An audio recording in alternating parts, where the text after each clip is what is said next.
Les événements de la série se déroulent au Japon. Notre protagoniste s'appelle Harisu. C'est un joueur typique, passant des heures devant son ordinateur à jouer et en plus il est sans emploi. Harisu vit avec son frère cadet et son père. Leur mère a quitté la famille. Contrairement à Harisu, son frère cadet ne passe pas ses journées devant l'ordinateur, il travaille. Il a même proposé son aide à Harisu pour chercher un emploi, mais ce dernier refuse de se rendre à un entretien. Le frère cadet affirme qu'en dehors des jeux vidéo, il existe une vie réelle et qu'Harisu n'en aura jamais. Il déclare qu'il ne compte plus lui donner d'argent et le traite de parasite. Leur père partage ses sentiments, exhortant le frère cadet à ne plus financer Harisu.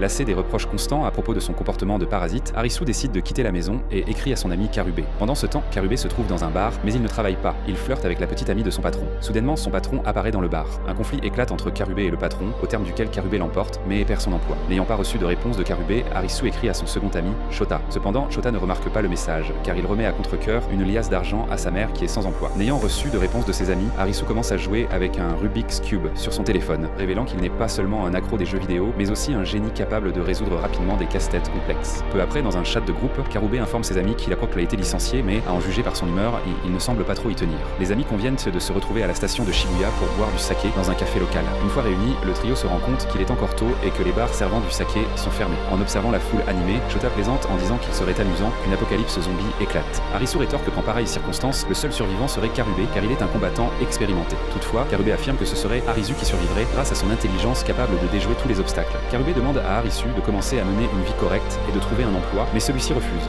Alors Karube soulève Harisu sur ses épaules et marche avec lui directement au milieu d'un passage piéton. Shota commence à les filmer avec son téléphone. Leur élan tumultueux attire de nombreux regards, puis le bruit d'un klaxon les ramène à la réalité. Ils se retrouvent inconsciemment au milieu de la route. À cause des garçons, un accident de la circulation se produit. En apercevant des policiers, le trio s'enfuit et se cache dans les toilettes du métro. Dans les toilettes, ils continuent tant de rire, mais soudain la lumière s'éteint et leur téléphone cesse également de fonctionner. Au bout d'un moment, ils entendent de quelqu'un frapper désespérément à la porte de la cabine. N'osant émettre le moindre son, ils attendent que tout se calme. Lorsque le silence revient, ils sortent des toilettes et se retrouvent complètement stupéfaits. La station de métro, qui était animée quelques minutes auparavant, ne compte désormais pas une seule âme, comme si la ville avait été aspirée par un aspirateur. Le centre commercial est également désert. Karube retourne au bar d'où il a été licencié. Shota se précipite vers l'entreprise E.T. où il travaille, mais il découvre que le bureau est complètement vide. En regardant par la fenêtre, il comprend que toutes les personnes ont disparu de la ville. Harisu arpente les rues à la recherche de quelqu'un, mais il ne trouve personne. À la tombée de la nuit, il s'assoit sur le trottoir et se demande s'il ne pourrait s'agir d'un exercice en vue d'une guerre nucléaire. Harisu et Shota commentent que si toutes les personnes disparaissent, ce ne sera pas si mal. Il ne sera plus nécessaire de travailler, on pourra manger et boire à volonté. Karube ne partage pas leur enthousiasme car sa bien-aimée Saya, la même petite amie du patron du bar à qui il comptait faire sa demande, a disparu. Soudain, un écran à cristaux liquides s'allume sur le bâtiment derrière eux avec l'inscription « Bienvenue, le jeu va bientôt commencer ». Le bâtiment incite ensuite les joueurs à suivre les flèches. Le groupe remarque une lueur rouge au-dessus d'un vieux bâtiment. Tous trois se précipitent vers cette lueur et en suivant les flèches arrivent jusqu'à un ascenseur près duquel se trouvent plusieurs téléphones. Lorsqu'ils saisissent que les 100 téléphones, la reconnaissance faciale s'active automatiquement, indiquant que l'inscription au jeu se terminera dans 2 minutes. À ce moment, une femme nommée Shibuki apparaît au bout du couloir. Elle prend le badge de Shota dans la poche de sa chemise et le jette. Le badge est instantanément brûlé par un laser. Shibuki explique qu'ils ne pourront plus partir. Dès lors que les joueurs ont pénétré sur l'arène du jeu, il n'y a plus de retour possible. Harisu va examiner le laser qui, soudain, perce le plafond. Il comprend qu'il est réellement impossible de s'en échapper. À cet instant, une lycéenne leur court à la rencontre. Les 3 hommes tentent de l'en empêcher afin qu'elle ne franchisse pas la limite du laser. Mais il est trop tard. Elle franchit la ligne et devient la 5e participante au jeu à venir. Bientôt, une voix se fait entendre dans le téléphone, annonçant que l'inscription est terminée et que le jeu, intitulé Vie ou Sommeil, commence. La difficulté du niveau est le 3 de trèfle, mais personne ne comprend ce que cela signifie. Soudain, les portes de l'ascenseur s'ouvrent. La première à entrer est Shibuki, suivie par les autres joueurs. Lorsque les portes de l'ascenseur se rouvrent, un message apparaît sur leur téléphone. Ils disposent de 2 minutes pour traverser la salle. La tâche consiste à choisir la bonne porte dans ce délai.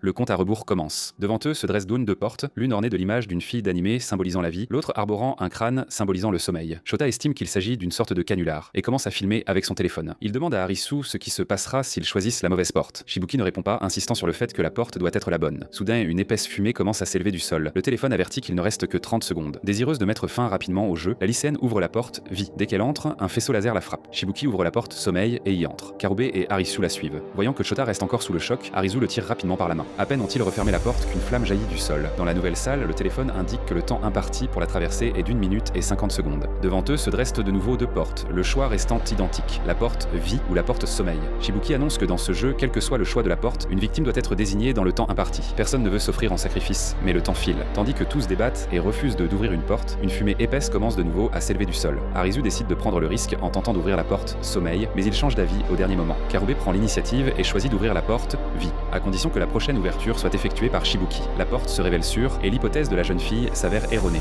Le temps imparti pour la nouvelle salle est d'1 minute et 40 secondes. Pour chaque salle réussie, 10 secondes sont déduites. Cette fois-ci, Karube crie à Shibuki d'ouvrir la porte, mais hélas, c'est prise de peur. Alors Karube en appelle à Harisu pour trouver une solution, affirmant qu'il est un génie capable de résoudre résoudre aisément des énigmes qui laissent ses amis perplexes. Arisu répond que ce n'est pas un jeu, mais Karube persiste et exerce une pression sur lui. Dès le début de la série, on nous montrait qu'en plus de ses disques informatiques, Arisu possède une multitude de livres sur la géométrie fractale. Autrement dit, bien qu'il soit un accro, il est également un intellectuel. Malgré les demandes au crâne de laine de Karube de se ressaisir, la panique l'emporte sur Arisu. Il hurle que rien n'y fera. Lorsqu'il ne reste que 10 secondes, Arisu parvient à résoudre l'énigme.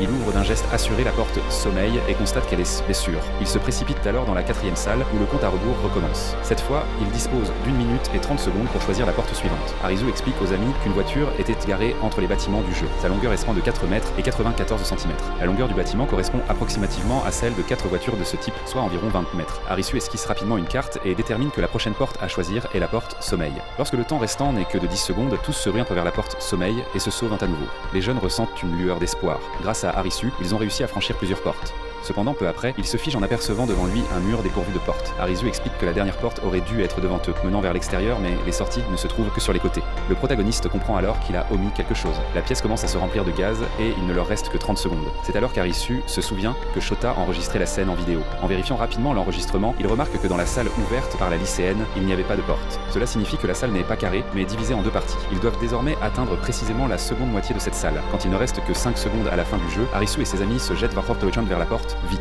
Shota, qui court en dernier, se brûle la jambe à cause du feu. Dès qu'ils entrent dans la nouvelle salle, commence le compte à rebours de 10 secondes. Arisu ouvre la dernière porte sommeil et parvient avec succès à faire sortir les autres. La salle s'enflamme instantanément. Arisu et ses amis courent dans un couloir étroit, puis descendent par l'escalier du bâtiment. Ils reçoivent sur leur téléphone un message de félicitations pour avoir réussi le niveau. Shibuki remarque une carte de jeu et la ramasse sur la table. 1 minute plus tard, un nouveau message apparaît sur leur téléphone. Ils ont obtenu un visa pour 3 jours, leur permettant de ne pas participer au jeu pendant cette période. À cet instant, un homme titubant s'approche d'eux, annonçant que son visa a expiré. Il avertit les jeunes que, quel que soit le nombre de niveaux qu'ils réussissent, le jeu n'aura pas de fin. À peine a-t-il fini de parler qu'un rayon laser le frappe. Shibuki comprend aussitôt que tous les joueurs dont le visa expire sont éliminés par un laser. Pour survivre, ils sont obligés de continuer à participer au jeu. Soudain, plusieurs rayons laser tombent du ciel sur la ville, témoignant que de nombreux joueurs ensemble ont été éliminés du jeu. Sur le toit d'un des bâtiments se tenait une jeune fille à la coupe courte, tenant une carte à la main, observant la scène. Elle s'appelle Usagi. Un nouveau jour se lève, Arisu trouve une voiture déverrouillée, mais heurtée en un devant, mais malgré tous ses efforts, il n'arrive pas à la démarrer. Shota découvre que tous les appareils électroniques à micro-circuit, tels que les appareils photo et les montres numériques, ne fonctionnent plus. Il suppose que cela est dû à l'effet d'une impulsion électromagnétique. Il avait lu sur internet qu'une telle arme était capable d'anéantir instantanément toute l'électronique de la ville si elle était lancée dans la stratosphère. Arisu se demande si tel est le cas, pourquoi les téléphones portables qu'ils utilisent dans le jeu continuent-ils de fonctionner? Dès qu'il exprime ses doutes, son téléphone s'éteint soudainement. Pendant qu'Arisu et Shota tentent de trouver ne serait-ce qu'un appareil électronique fonctionnel, Karube, accompagné de Shibuki, se rend dans un centre commercial. Karube prend dans un supermarché un poignard pour l'autodéfense, tandis que Shibuki trouve un réchaud à pile. Ainsi, il découvre que les appareils fonctionnant sur pile continuent de marcher. Il se prépare un repas chaud et mange. Shibuki raconte qu'elle est entrée dans le jeu il y a 3 jours et qu'elle a déjà participé à l'un d'eux dans le métro, où du gaz avait été utilisé. À l'époque, elle fut la seule à survivre. Arisu trouve cela étrange puisque les gens ont disparu seulement hier. La seule chose dont il est certain, c'est qu'en coulisses, un maître du jeu contrôle le jeu et les surveille. Shota avance la théorie que, peut-être, on leur a implanté des microchips dotés d'un système de géolocalisation. Shibuki mentionne qu'un jour, une entreprise technologique scandinave avait commandé à ses employeurs un projet de création d'une réalité virtuelle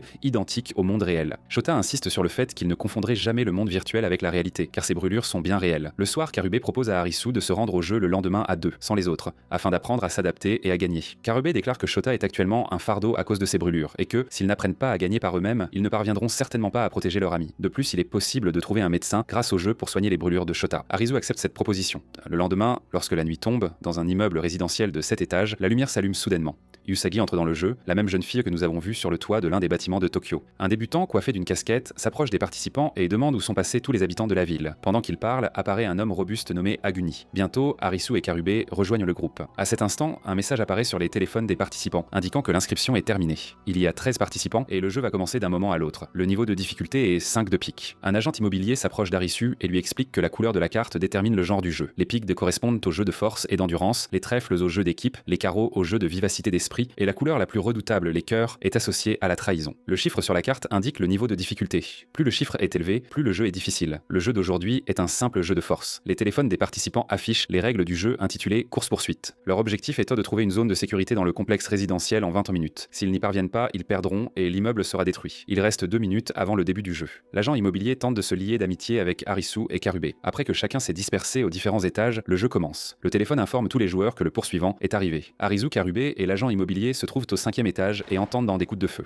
Les trois avancent prendre soin prudemment et constatent qu'aucun des joueurs a été éliminé du jeu. Lorsque Arisu et Karube se jettent un coup d'œil derrière un angle, ils aperçoivent un homme portant un masque de cheval. Le trio s'enfuit en bas. L'agent immobilier se dirige vers le 2e étage, tandis qu'Arisu entraîne Karube dans un abri au 3e étage. L'homme en masque de cheval descend au 1er étage et élimine l'agent immobilier du jeu. Un des participants, voyant l'homme en masque de cheval, prend peur et décide de quitter le jeu. Mais dès qu'il touche le laser à l'entrée, il est instantanément éliminé. 5 minutes s'écoulent et l'homme en masque de cheval élimine 2 autres jeunes femmes. Arisu et Karube le suivent en serrant du regard. Arisu se rend compte qu'à cause du masque, la vision de l'adversaire est semble fortement réduite, ce qui pourrait constituer leur chance de victoire. Arisu sort de l'abri et crie que l'homme en masque de cheval se trouve au 2e étage. Il appelle les autres participants à s'unir pour remporter ce jeu et à chercher ensemble la salle appropriée. En entendant cela, Usagi transmet la position de l'homme en masque de cheval à tous les autres joueurs. Cependant, ce dernier repère Usagi grâce au son et elle est obligée de fuir. Usagi grimpe jusqu'au 5e étage par une conduite. Grâce à ses compétences d'alpiniste, elle se déplace aisément entre les étages. Il reste 8 minutes avant la fin du jeu. Lorsqu'un débutant s'apprête à ouvrir une porte, des coups de feu retentissent. Le débutant est tellement effrayé qu'il se recroqueville dans un coin et n'ose plus bouger. Arisu le tire vers un lieu sûr. Il reste 6 minutes avant la fin du jeu. Karube demande à Arisu et au débutant de continuer, tandis qu'il souhaite rester pour retenir l'homme au masque de cheval. À ce moment, Aguni apparaît qui, après avoir analysé le poursuivant, remarque que ce dernier manie maladroitement son arme et affirme qu'il peut être éliminé du jeu. Ensuite, l'homme au bandeau apporte un extincteur. Arisu constate qu'Aguni et l'homme au bandeau portent les mêmes bracelets. Aguni transmet l'extincteur à Karube afin qu'il puisse se protéger avec Arisu.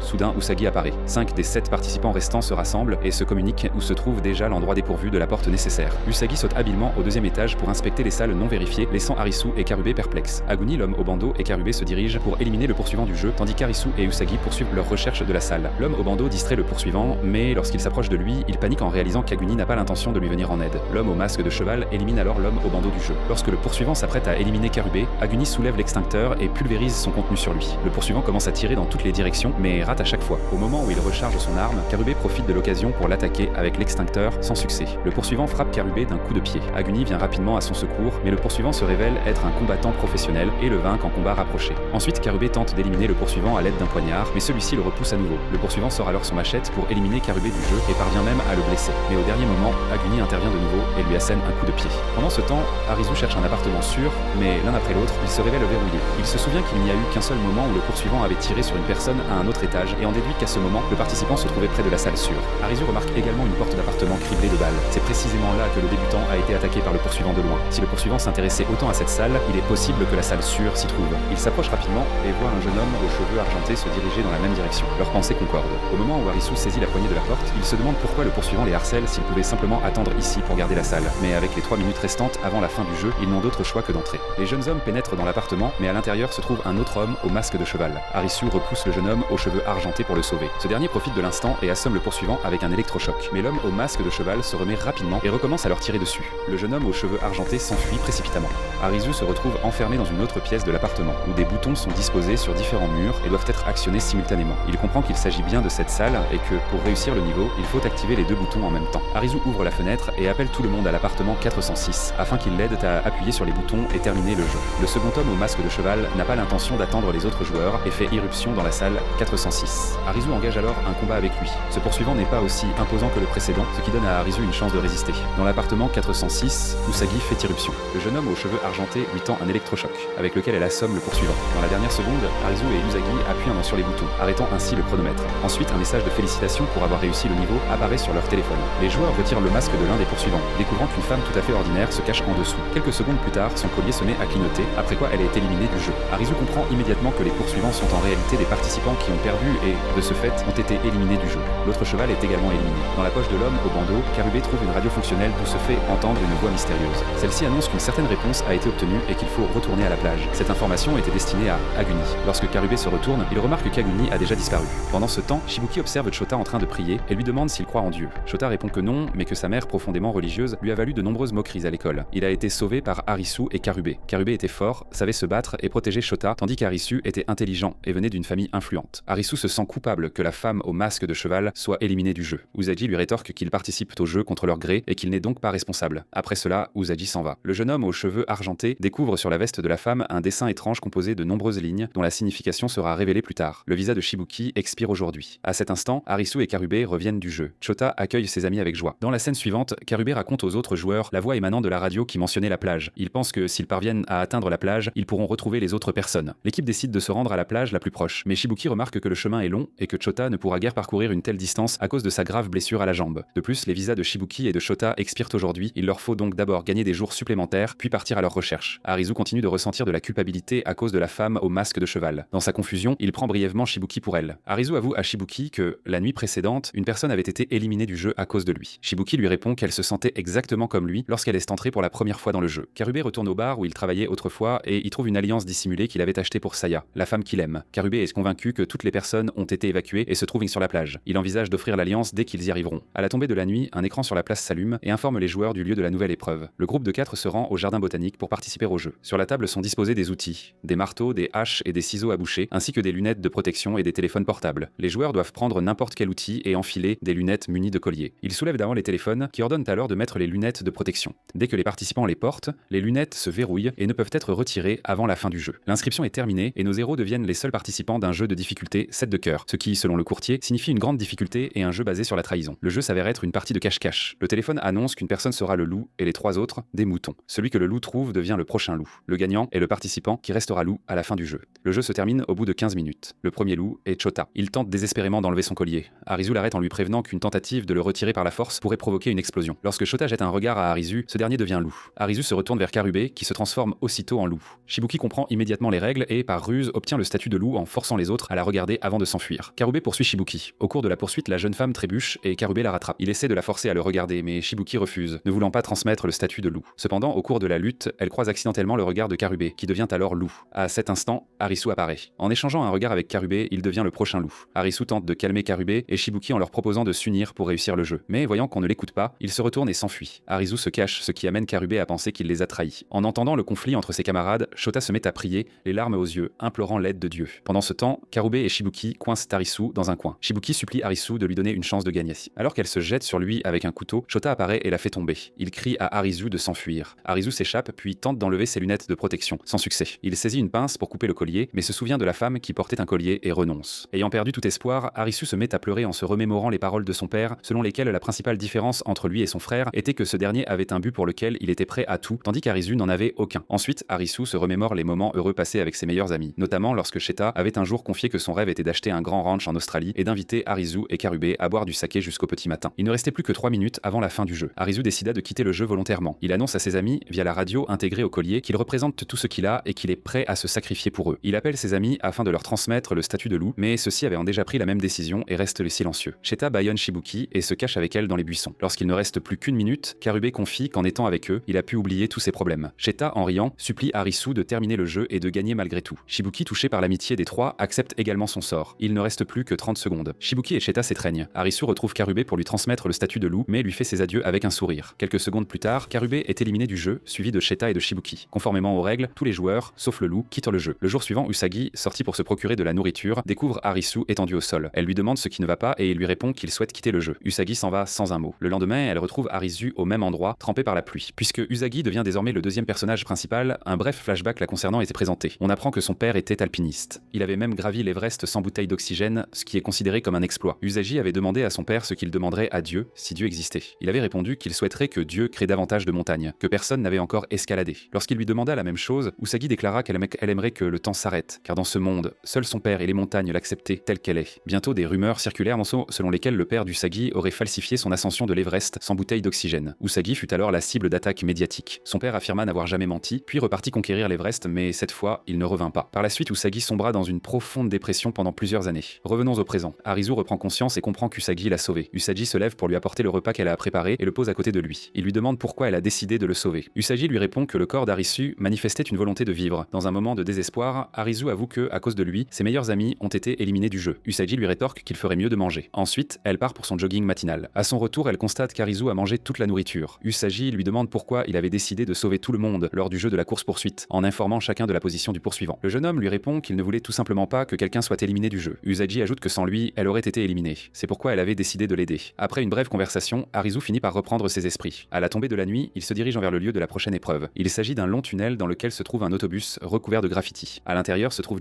déjà 3 jeunes hommes, Sein, Takuma et Yaman. Ils expliquent comment s'être rencontrés lors d'une précédente épreuve et avoir ainsi franchi ensemble déjà 4 épreuves, bien qu'ils ne se connaissaient pas auparavant. Usagi remarque que Takuma présente une blessure à la jambe. Au même moment, leurs téléphones reçoivent une notification annonçant la fin de l'inscription, et le jeu intitulé Distance va commencer d'un instant. Le niveau de difficulté est 4 trèfles, nécessitant un travail d'équipe. La mission consiste à atteindre la ligne d'arrivée. Pour cela, il dispose de moins de 2 heures, sans savoir où se trouve exactement la ligne d'arrivée. Takuma demande à ses amis de le laisser derrière, car il ne pourra pas courir à cause de sa blessure. Yaman se dirige vers l'avant de l'autobus pour tenter de le démarrer, mais découvre que le réservoir est vide. Agacé, Takuma insiste pour que les autres poursuivent le jeu sans lui, en disant à Yaman que sa femme l'attend à la maison. Le regard plein de douleur, il observe ses compagnons s'éloigner et s'installe au dernier rang, résigné à son sort. En le regardant, Arisu se souvient de ses 2 amis. Usagi dit à Arisu que Takuma a agi correctement, sinon elle aurait tous perdu. Arisu et 3 autres commencent à courir en avant dans le tunnel. Après avoir parcouru 5 km, les joueurs aperçoivent devant eux une table avec des boissons et une pancarte indiquant point de lutte de sang audiotique en point de ravitaillement. Sain, épuisé par la soif, tend la main vers une bouteille d'eau, mais Yaman l'en empêche. Au même instant, Arisu tente également de prendre de l'eau, mais Usagi remarque le regard de Yaman et comprend aussitôt qu'il souhaite qu'elle et Arisu boivent l'eau en premier pour la tester contre un éventuel empoisonnement. Usagi sort alors sa petite bouteille d'eau et la remet à Arisu. Après que ce dernier en a pris quelques gorgées, il remarque les regards envieux de Sein et Yaman. Le garçon au grand cœur leur propose de l'eau. Finalement, Usagi se retrouve sans eau. Les 4 poursuivent leur chemin. Au 6e kilomètre, ils tombent sur une multitude de voitures stationnées. Usagi, faisant preuve de vigilance, déclare qu'il y a quelque chose devant eux. Soudain, au milieu des voitures, apparaît une panthère noire. Les joueurs se dispersent dans toutes les directions. Yaman se cache sous une voiture. La panthère, trop imposante pour se faufiler sous le véhicule, saute sur le toit de la voiture et, apercevant Arisu et Usagi, se met à les pourchasser. Usagi trouve dans l'une des voitures une fusée de détresse et l'utilise pour faire fuir la panthère. Usagi, Arisu et Yaman s'échappant ensemble, tandis que Sein, malheureusement, reste en arrière. Yaman, tellement abattu, ne souhaite plus courir. Il confie qu'alors qu'il ne connaissait Sein et Takuma que depuis une semaine, il avait l'impression qu'ils étaient de vieux amis. Arisu parvient à inspirer Yaman à continuer en lui rappelant qu'il a encore une femme qui l'attend. À 8 km, Arisu remarque un vieux motocycle arrêté sur un camion. Malgré l'absence de batterie, le motocycle affiche un réservoir plein. L'équipe se souvient que l'autobus dans lequel avait débuté le jeu fonctionnait au diesel. Cela leur offre la possibilité de secourir Takuma, resté avec sa blessure à la jambe. Arisu insiste pour retourner le chercher seul afin de ne pas mettre en danger la vie des autres joueurs. Il est convaincu qu'il réussira car il reste encore 1 heure avant la fin du jeu. Arisu commence à pousser le lourd motocycle en sens inverse du chemin parcouru. En chemin, il aperçoit même San. Pendant ce temps, Usagi et Yaman poursuivent leur route vers l'avant. Ils découvrent de grandes grilles en fer et supposant qu'il s'agit de la ligne d'arrivée. Ayant décidé d'attendre ici Arisu et Takuma, ils constatent que le chronomètre affiche encore 15 minutes. Pendant ce temps, Takuma, résigné à son sort, est bouleversé de voir Arisu avec le motocycle. Il essuie ses larmes, n'en croyant pas ses yeux. Il ne reste plus que 5 minutes avant la fin du jeu. Usagi et Yaman entendent des bruits étranges. Soudain, des clous commencent à s'éjecter un à un de la grille en fer et l'eau se met à jaillir. Usagi et Yaman se retournent et se mettent à courir en arrière. Épuisé, Yaman s'effondre. Il ramasse une photographie montrant lui-même avec sa femme. Au dernier moment, il est emporté par le torrent et éliminé du jeu. Usagi court de toutes ses forces jusqu'à ce que, soudain, Takuma et Arisu apparaissent à bord de l'autobus. Arisu tend la main, attire Usagi dans l'autobus et referme la porte derrière elle. Au même instant, tout le monde est submergé par l'eau. Quelques instants plus tard, Usagi ouvre les yeux et se rend compte que les 3 sont toujours en vie. Ils sortent de l'autobus et remarquent un graffiti sur sa carrosserie portant l'inscription but. Il s'avère que l'autobus était en réalité la ligne d'arrivée et que la distance indiquée sur le téléphone correspondait à l'écart entre eux et l'autobus. S'ils étaient restés sur place, le jeu se serait terminé immédiatement. Les téléphones reçoivent alors un message félicitant les joueurs pour avoir réussi le jeu. Takuma s'éloigne, mais Arisu l'interpelle en lui demandant où il se dirige. Takuma répond qu'il ne sait pas, tout en ajoutant que s'il restait dans le jeu, il se reverrait sûrement. Probablement, Takuma ne voulait pas être un fardeau pour le groupe à cause de sa blessure. Arisu confie à Usagi qu'il envisage de se rendre sur la plage pour trouver les organisateurs du jeu et rétablir l'ordre dans le monde. Ils montent sur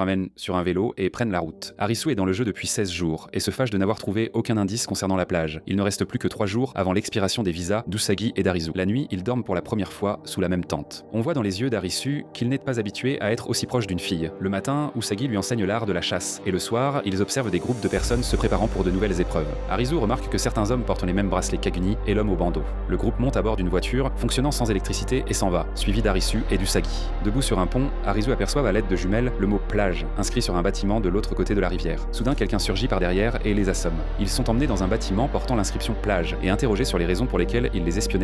Arisu explique qu'il cherchait la plage car il espérait qu'en y parvenant, il pourrait en comprendre où étaient peintes et passées toutes les personnes. En entendant cela, le leader surnommé le Chapelier fait son entrée et les salue. Le Chapelier leur ouvre alors une porte en bois, derrière laquelle se dévoile une collection de cartes à jouer, dont la plupart sont barrées. Il explique qu'il n'existe qu'un seul moyen de s'échapper de Borderland et de revenir dans le monde réel, rassembler toutes les cartes à jouer en participant aux épreuves. Selon lui, un jeu de cartes équivaut à une personne libérée. Cela signifie que les cartes doivent être collectées sans cesse, jusqu'à ce que chacun puisse rentrer chez soi. Ensuite, il parle de la plage qui a été créée dans le but de rassembler les cartes. Là-bas, ils disposent d'entrées de carburant permettant d'éclairer la nuit, ainsi que d'armes, d'eau, de nourriture, de saké. En somme, ils peuvent en profiter de la vie. Sur la plage, une hiérarchie stricte est établie. Celui qui rapporte le plus de cartes se classe le plus haut. Plus on est élevé dans la hiérarchie, plus sa chance de retourner chez soi survient rapidement. À l'heure actuelle, le numéro 1 est le Chapelier lui-même. La vie sur la plage est régie par 3 règles. Première règle, sur la plage, il faut porter un maillot de bain, ce qui empêche de dissimuler des armes et renforce la sécurité. Deuxième règle, toutes les cartes gagnées appartiennent à la plage. Troisième règle, les traîtres sont éliminés du jeu. Le Chapelier, ayant récupéré chez Arisu le 7 de cœur, était ravi, car cette carte leur faisait défaut. Grâce à cela, Arisu et Usagi sont immédiatement promus. La scène se déplace ensuite sur le domaine d'un hôtel, où se déroule une véritable véritable fête. Les gens y vivent de chaque jour comme si c'était le dernier. Dès le soir, tous les joueurs sont répartis dans différentes épreuves. Arisu et Usagi sont envoyés dans des jeux distincts, et tous deux se promettent de gagner à tout prix. On montre en passant à quoi jouent les Wando les gens aujourd'hui. Usagi participe à un jeu d'allumettes. Chaque joueur dispose de 9 allumettes avec lesquelles il doit trouver différents chiffres dans 20 pièces obscures. Aguni prend part à une épreuve contre un tigre et le bat avec succès. Arisu, accompagné de la joueuse Anne, se rend dans un sous-sol pour participer à un jeu d'énigmes. Dans leur équipe se Jumel et Iggy. Peu se joignent une jeune fille nommée Ikari et un débutant qui avait déjà participé avec Arisu à une partie de cache-cache. Il s'avère que ce débutant fait lui aussi partie de la plage. 3 autres participants les rejoignent. Au total, 7 personnes participent au jeu. À cet instant, un message texte annonce la fin des inscriptions. Le jeu s'appelle l'ampoule et sa difficulté est 4 carreaux.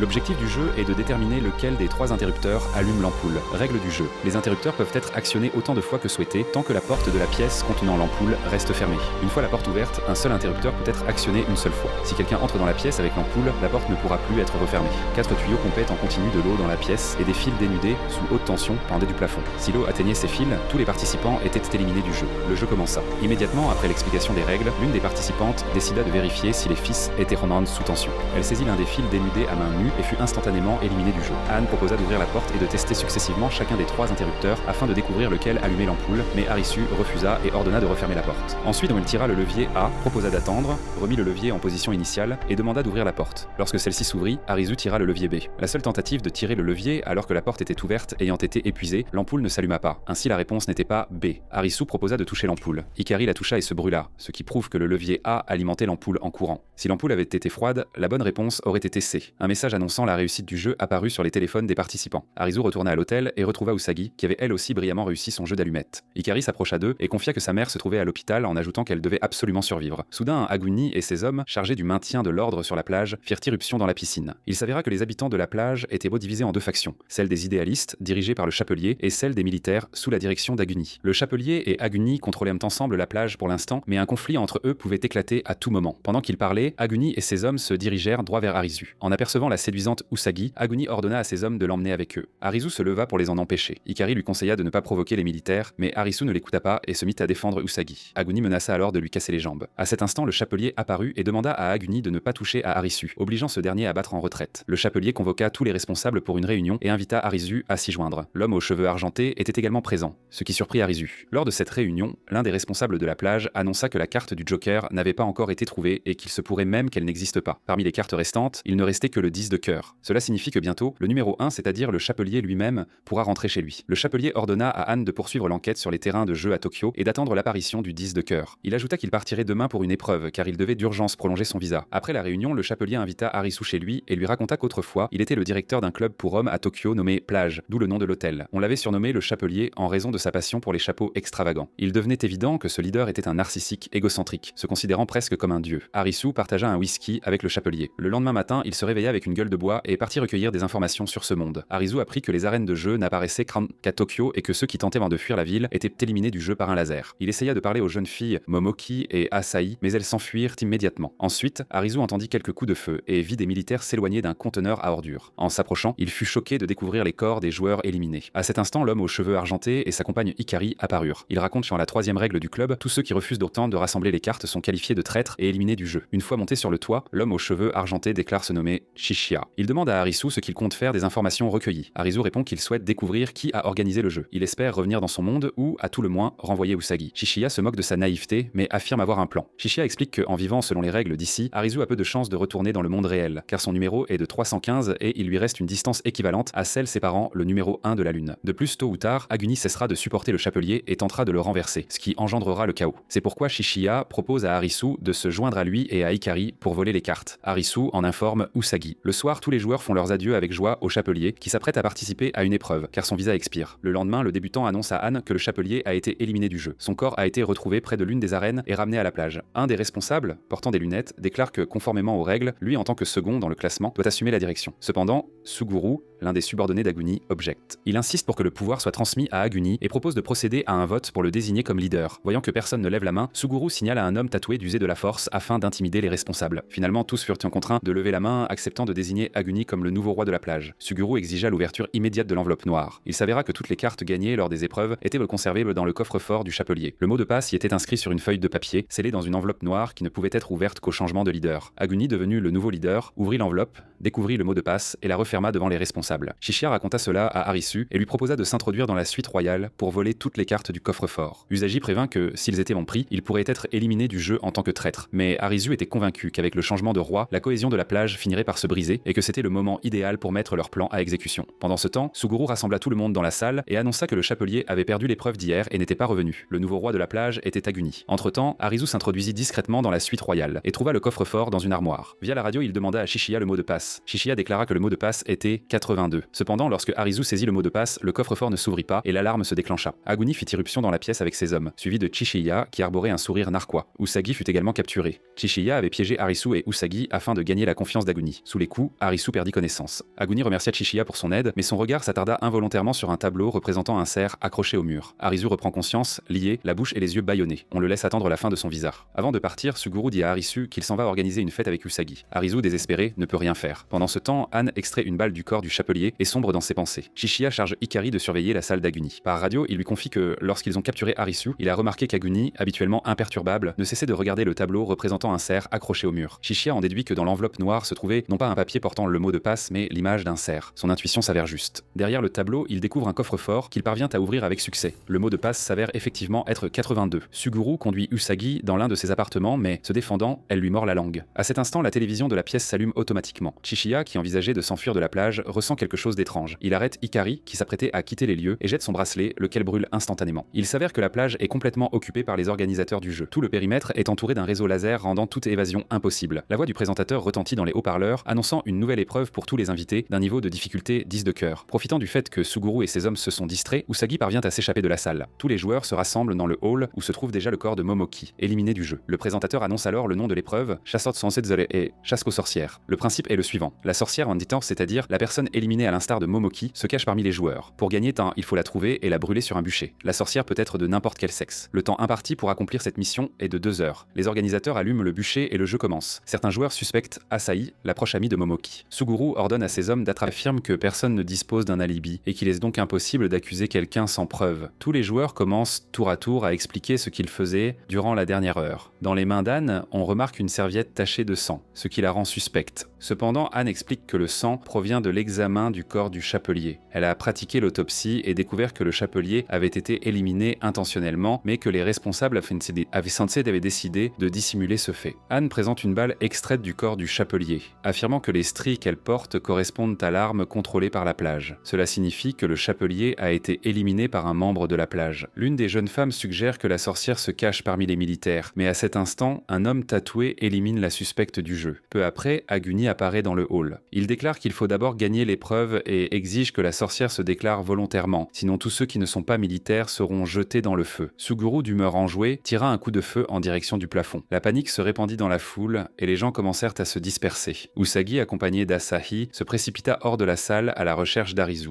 Le débutant et un autre individu se portèrent également volontaires pour aider. Usagi et son groupe fouillèrent les pièces une à une, espérant retrouver Arisu. Dans l'une d'elles, Usagi découvrit un militaire assis dans une baignoire, armé et tremblant de peur, incapable de faire sortir ses amis de leur captivité. Le militaire révéla à Usagi qu'Arisu se trouvait dans ce bâtiment, tandis que le débutant reçut l'information, par l'intermédiaire d'une jeune femme, qu'Arisu était retenu au 4e étage. Au milieu du chaos, Shishiya et Hikari se réfugièrent dans une salle de surveillance. Ils remarquèrent qu'Anne fouillait quelque chose dans le bureau. Hikari s'approcha d'Anne pour lui demander ce qu'elle cherchait. Anne expliqua qu'autrefois, dans le monde réel, elle était médecin légiste dans la police de Tokyo. Elle ajouta qu'à l'aide de vapeurs provenant d'un mélange de supercolle, de poudre et de ruban adhésif, elle parviendrait à relever une empreinte digitale et ainsi découvrir qui avait éliminé le chapelier du jeu. Hikari décida de l'aider. Toutefois, leur chemin fut bloqué par un homme tatoué, expert dans l'art du katana. Hikari ordonna à Anne de continuer sans elle, promettant de s'occuper de cet homme. Pendant ce temps, les militaires mirent le feu à la rue pour traquer la sorcière, et le bâtiment se remplit de fumée. Arisu, tentant de se libérer, perdit connaissance au cours de la bagarre. Durant le combat entre l'homme tatoué et Hikari, ce dernier fut impressionné par son habileté. Un flashback nous révèle que Hikari est en réalité une femme qui fut autrefois un homme.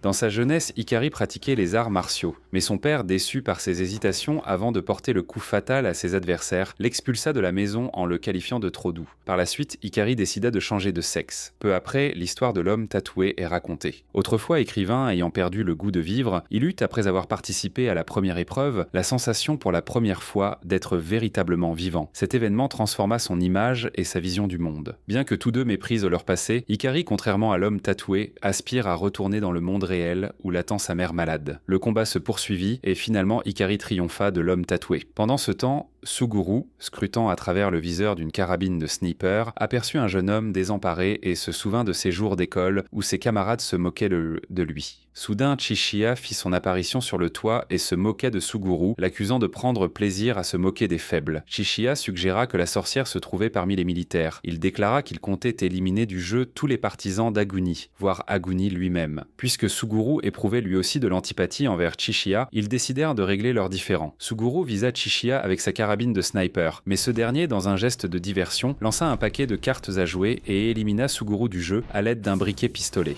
Pendant ce temps, Arizu, inconscient, fit un rêve dans lequel il était assis dans un bar avec ses deux meilleurs amis, Karube et Chota, et il lui disait qu'en qu'il devait survivre, quoi qu'il en coûte. Soudain, Arizu se réveilla, rassembla toutes ses forces et arracha le ruban adhésif de sa bouche. Il cria à l'aide. Usagi, qui se trouvait à proximité, l'entendit et vint à son secours. Après avoir repris son souffle, on expliqua au héros les règles du jeu Chasse aux sorcières. Il ne restait plus qu'une demi-heure avant la fin du jeu. Puisqu'il s'agissait d'un jeu de cœur, Arizu, fort de son expérience des épreuves similaires, comprit que les organisateurs avaient l'intention de faire perdre tous les joueurs de la plage. Le débutant suggéra que la sorcière serait l'un des militaires, mais Arizu n'était pas d'accord. Aguni, en observant les corps des joueurs éliminés, jetés un à un dans le feu, se rappela du chapelier.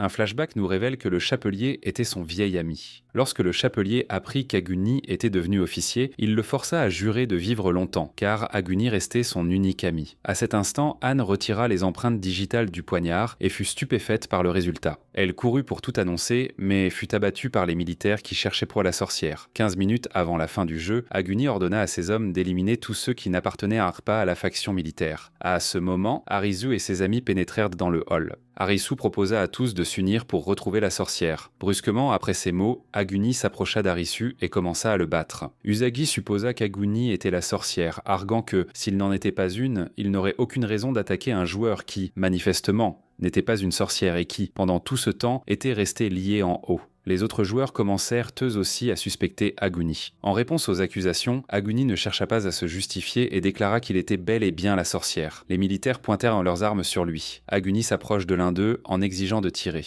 Arisu intervint pour arrêter les militaires et affirma qu'Aguni n'était pas la sorcière. Il ajouta ensuite que la personne qu'Aguni avait éliminée n'était pas Momoki, mais le chapelier. Arizu put le constater dans le regard d'Aguni, car celui-ci reflétait la même douleur qu'il avait lui-même éprouvée lorsqu'il avait perdu ses amis et ne pouvait se pardonner. Arizu remarqua également que les militaires disposaient donc de suffisamment d'armes pour contrôler la plage depuis longtemps, mais qu'Aguni ne l'avait pas fait. Ainsi, Arizu en conclut qu'Aguni et le chapelier n'étaient pas ennemis, mais demeuraient de proches amis. Ensemble, ils retenaient des individus tels que Suguru pour éviter qu'ils ne deviennent incontrôlables. Cela s'avéra exact. Dans un flashback, on montre qu'au début, le chapelier et Aguni avaient en créé une utopie sur la plage pour sauver les personnes sombrées dans le désespoir après leur arrivée dans ce monde. Cependant, le chapelier devint obsédé par les cartes. Lorsqu'il découvrit que certaines personnes accumulaient les cartes en secret, il les fit toutes éliminer du jeu. Par la suite, sur ordre du chapelier, tous ceux qui refusaient de céder leurs cartes étaient qualifiés de traîtres et éliminés du jeu. Aguni commença à comprendre qu'il ne pouvait plus supporter la transformation de son ami. Cette nuit-là, après avoir réussi une nouvelle épreuve, le chapelier convia Aguni à se rencontrer. Aguni avoua à un ami qu'il avait du mal à contenir Suguru et d'autres militaires qui voulaient le renverser. Aguni appela le chapelier à dissoudre la plage, affirmant que l'idée de revenir au monde originel par la collecte de cartes n'était qu'un beau mensonge inventé par le chapelier lui-même. Le chapelier se détourna et déclara avec douleur que parfois le roi doit prendre des décisions difficiles. Il pointa son pistolet sur Aguni. Lorsque le chapelier fut sur le point d'appuyer sur la détente, Aguni dut éliminer son ami en premier. De retour dans le présent, Arizu déclara qu'Aguni avait éliminé son ami et qu'il envisageait désormais d'éliminer tous les habitants de la plage. Les organisateurs des épreuves exploitaient son désespoir, et c'était là l'essence même du jeu de cœur. Aguni se présenta comme une sorcière, car il voulait partir avec son ami vers un autre monde. Usagi demanda alors qui était la véritable sorcière. Arisu suggéra que la sorcière était Momoki, qui s'était elle-même éliminée du jeu. Aguni qualifia les propos d'Arisu de délire et réaffirma qu'il était la sorcière. Dans un flashback, on montre qu'après avoir éliminé le chapelier, Aguni découvrit que son pistolet était dépourvu de balles. Le chapelier n'avait pas eu l'intention d'éliminer son ami, il voulait seulement l'effrayer. Cette révélation bouleversa Aguni, mais il était déjà trop tard. Asahi demanda à Arisu de jeter le corps de Momoki dans le bûcher pour clore le jeu. Puis elle se rendit au centre du hall et annonça à tous qu'elle était l'intermédiaire des épreuves. Aussitôt, un rayon laser descendit du ciel et Asahi fut éliminé du jeu. À cet instant, Anne entra dans le hall et informa que les empreintes digitales sur le poignard avaient été inversées, confirmant que Momoki s'était elle-même éliminée du jeu, car elle ne voulait plus aider les organisateurs. Les Game Masters s'emparèrent de cette information et transformèrent son geste en une véritable épreuve. Arisu dit à Aguni qu'il le comprenait comme personne d'autre et lui demanda de se calmer, afin que tous les sacrifices d'aujourd'hui ne soient pas vains. Lorsque le temps arriva à son terme, les joueurs se préparèrent à jeter le corps de la sorcière dans le bûcher pour clore le jeu. Mais soudain, des balles commencèrent à voler de loin. Suguru, se déplaçant à peine, se retrouva encore dans le jeu. Dans un accès de folie, il lança un flambeau dans le hall et se mit à tirer sans discernement. Usagi sauta habilement sur son dos, Arisu se précipita à son aide, mais Suguru les fit tous deux le tomber. Alors que Suguru visait Arisu, Aguni fit irruption et entraîna Suguru directement dans le feu. Il restait 3 minutes avant la fin du jeu. Les joueurs jetèrent alors le corps de la sorcière dans le bûcher. Arisu remarqua que le téléphone d'Asahi enregistrait la vidéo depuis tout ce temps et le prit avec lui. Peu après d'observation, tous reçurent un message annonçant la fin du jeu. Hikari, il s'avère, avait épargné l'homme tatoué et ne l'avait pas éliminé du jeu. Les joueurs observaient pour la maison sur la plage, consumée par les flammes. Shishiya ramassa sur la table le 10 de cœur. Il ne lui manquait désormais plus que la carte du Joker. Le lendemain, Arisu visionna la vidéo sur le téléphone d'Asahi. Dans celle-ci, Asahi expliquait qu'elle et Momoki avaient participé à la conception des épreuves. Parfois, elles étaient télépoursuivantes ou des joueuses, mais elles étaient inconstamment surveillées. Si elles avouaient aux joueurs qu'elles étaient intermédiaires, elles étaient éliminées définitivement du jeu. Dans l'enregistrement vidéo, on montrait également une base informatique où les organisateurs surveillaient chaque action des joueurs. Cette base se trouvait sous une station de métro. Arisu et Usagi se rendirent immédiatement à la station indiquée afin de retrouver les organisateurs. Ils découvrirent que les portes du métro étaient ouvertes. En entrant prudemment, ils constatèrent que tout le personnel du bâtiment avait été éliminé du jeu. Soudain, Shishiya et Hikari firent leur apparition. Arisu demanda à Shishiya comment il avait trouvé cet endroit. Shishiya répondit qu'il l'avait repéré grâce à un dessin provenant de la poche d'un homme masqué en cheval. Il s'agissait d'une carte du métro. Shishiya examina longuement la carte jusqu'à comprendre qu'il s'agissait d'un plan du métro. Il déclara que la seule chose certaine était que le personnel présent ici n'était pas constitué des organisateurs du jeu. Il y avait quelqu'un de plus haut placé. Lorsque Usagi demanda qui cela pouvait être, Shishiya supposa qu'il s'agissait soit d'extraterrestres, soit du programmeur ayant créé ce monde. À cet instant, la lumière dans la pièce s'alluma subitement et sur l'écran apparut l'inscription « Émission d'urgence ». Une jeune femme nommée Mira, l'une des responsables de la plage, félicita les joueurs et annonça que toutes les épreuves avec des cartes numériques étaient terminées. C'était désormais au tour des épreuves avec des cartes figurées. Elle déclara que la deuxième phase débuterait demain à midi. En quittant la station de métro, les héros aperçurent des dirigeables ornés de cartes figurées qui flottèrent au-dessus de Tokyo. Le lendemain, exactement à midi, ils se retrouvèrent perplexes car aucun signe du commencement des épreuves ne se manifestait.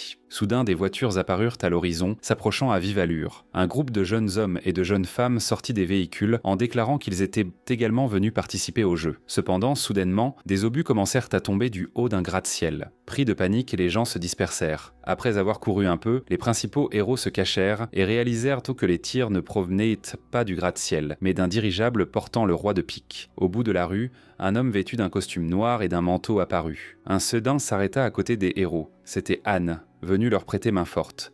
Ils sautèrent rapidement dans la voiture, mais Shishiya ne put monter à bord à cause d'une grenade qui venait d'arriver, lui coupant l'accès au groupe. Les héros en déduisirent que l'homme en costume noir était le boss final des épreuves de force et que son arène était toute la ville. Le vaincre ne serait possible qu'en éliminant le jeu, mais pour des joueurs non armés, cela semblait une tâche insurmontable. Pendant qu'ils discutaient du plan, l'homme en manteau noir élimina plusieurs joueurs dans une autre voiture et s'installa lui-même au volant, entamant la poursuite d'Arisu et de son équipe. Anne échangea aussitôt sa place avec le débutant et appuya sur l'accélérateur. La voiture se mit à zigzaguer habilement pour contourner les obstacles, mais le poursuivant ne se relâchait pas et tirait périodiquement avec son automatique. Cependant, Anne heurta accidentellement un véhicule stationné au milieu de la route, attirant ainsi l'attention d'autres joueurs. L'homme en manteau noir se concentra sur eux, offrant à Arisu et aux autres l'occasion de s'échapper. Vers le soir, Arisu remarqua que les coups de feu ne se faisaient plus entendre depuis longtemps et proposa au groupe de chercher de la nourriture. Le débutant et Hikari partirent à la recherche d'une autre voiture, tandis qu'Arisu et Usagi se rendirent dans un magasin pour se procurer des provisions. Arisu trouva des nouilles que Chota aimait, et pendant un instant il fut plongé dans le souvenir de ses amis. Pour détendre l'atmosphère, Usagi décida d'imiter une caissière polie, ce à quoi Arisu remarqua qu'elle arborait un sourire charmant. La jeune femme rougit et une étincelle naquit entre elles. Usagi tomba par hasard sur un magazine contenant un article sur son père et confia à Arisu que celui-ci avait été accusé de falsifier l'ascension de l'Everest avant de disparaître. Elle avoua qu'après cet événement, elle avait commencé à mépriser l'ancien monde. Bien qu'Arisu espérait achever rapidement toutes les épreuves et retrouver sa vie normale où sa famille l'attendait, Usagi ne partageait pas ses sentiments. Arisu lui expliqua qu'il comprenait son ressenti, car lui-même n'aimait pas sa vie d'autrefois, mais qu'après son arrivée ici, il avait réalisé qu'il souhaitait revenir et tout recommencer. Usagi, en revanche, déclara que si on lui en donnait le choix, elle resterait dans ce monde. Sur le chemin du retour, ils furent rejoints par le débutant et Hikari, qui avaient trouvé une voiture. Tôt le matin, Arisu monta sur le toit. Dans le ciel, il aperçut de nombreuses cartes figurées flottantes. Il comprit que toute la ville était divisée en différentes zones d'épreuves et que ces cartes symbolisaient les divers types de jeux. Ce qu'ils avaient vécu la veille représentait une épreuve de force physique, symbolisée par les pics. Arisu savait que leur principal atout résidait dans leur unité pour surmonter les défis. C'est pourquoi les épreuves d'équipe, représentées par les trèfles, constituaient leur meilleure option. Un groupe de 4 personnes se dirigea vers la zone des trèfles. À leur arrivée, ils virent une inscription à l'entrée indiquant que la participation nécessitait d'être 5. Soudain, Suguru fit son apparition, parvenant à survivre pour la 3e fois, et portait déjà le 5e bracelet à son poignet.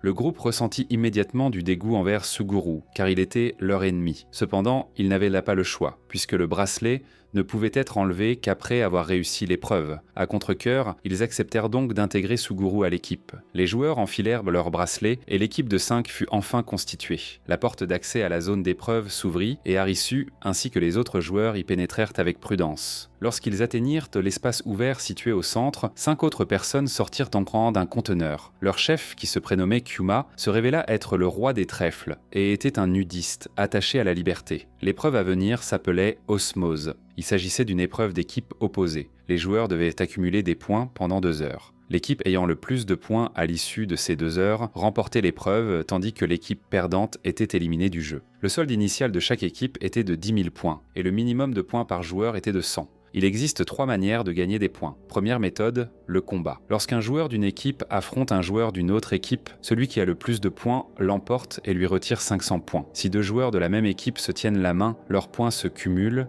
ce qui peut permettre de battre un adversaire plus fort. Avant le combat, ils ignorent le nombre de points que possède chacun. Deuxième méthode, les objets. À l'intérieur de conteneurs sont dissimulés 6 objets. Le contact avec ces objets rapporte des points, au maximum 3000.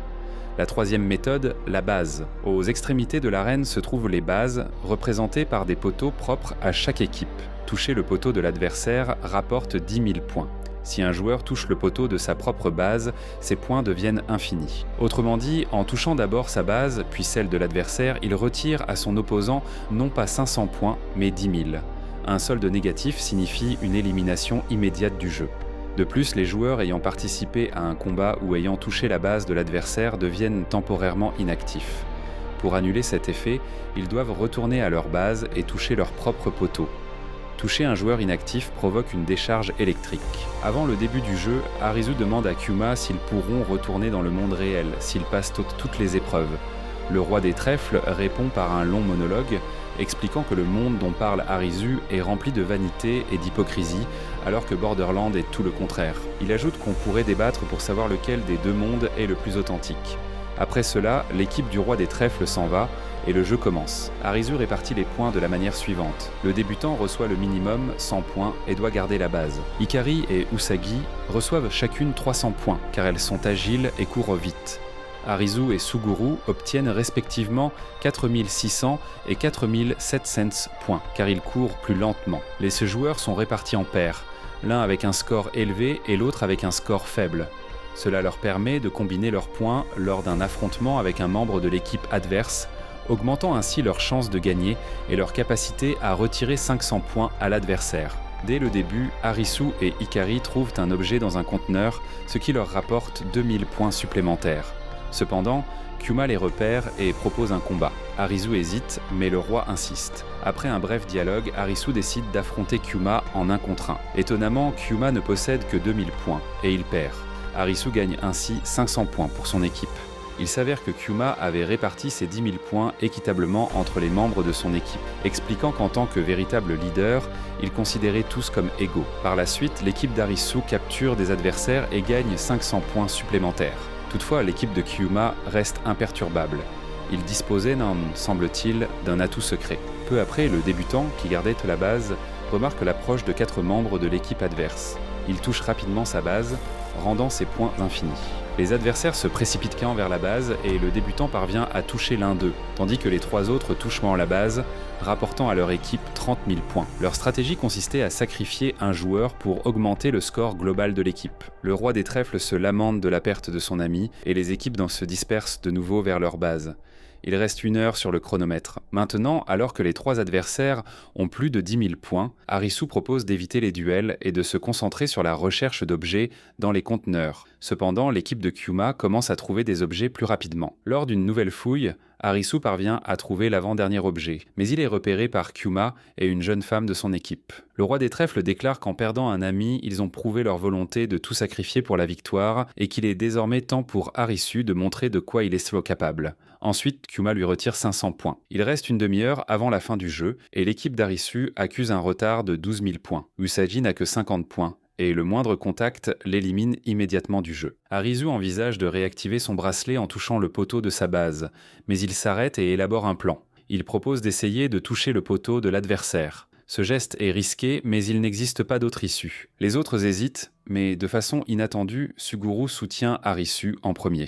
Peut-être est-ce parce que ses forces déclinent, comme nous l'avons vu auparavant, il ne tiendra pas longtemps. Le débutant reste en poste pour surveiller la base, tandis que les autres joueurs se dirigent vers la base ennemie. Usagi distrait un adversaire, et entre ceux s'engage une course-poursuite, où elle marche littéralement sur le fil avec ses 50 points. Le joueur était persuadé que s'il touchait son corps, elle serait immédiatement éliminée, mais Usagi parvient à s'échapper de son poursuivant. Pendant ce temps, le trio restant apparaît à la base du roi des trèfles. Profitant de l'état inactif de son bracelet, Arisu inflige une décharge électrique au roi des trèfles qui venait de le toucher. Suguru avance rapidement et touche la base.